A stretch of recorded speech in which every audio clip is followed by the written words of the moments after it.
Halima, but also the wider panel, on the importance of reducing political apathy. I know Halima yourself, you said in 2018 you were politically apathetic, and I'm currently working towards reducing political apathy in the local community. And what do you think is the extent to MPs influencing and reducing that political apathy, and what would you do yourself if you were voted in?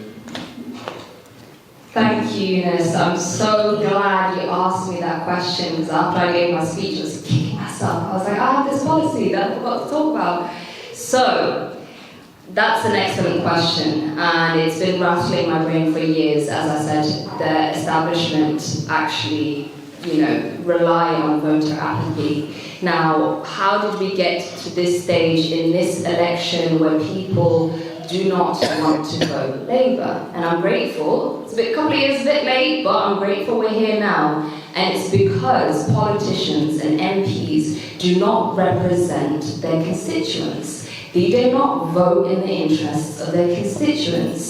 Now, my constituency, the expected voter turnout is 53%, and that is horrendous for us, because also my constituency has almost half the population in child poverty. Now, when you think those numbers, who are the people that aren't voting? It's a certain class of people that will be voting. It's the same class that will always vote.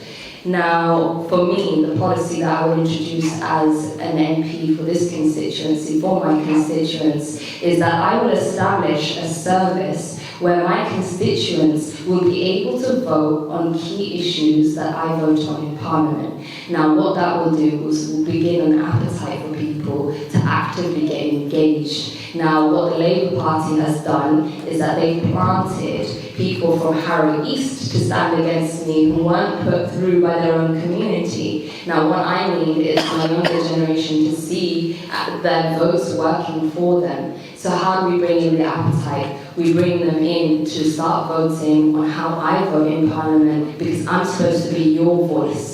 So then, by the next elections, we will have a higher voter turnout. And what I've seen in the future is once we start getting people engaged and seeing their votes work for them, I want by the next elections for my constituents to be the highest voter turnout in the entire country.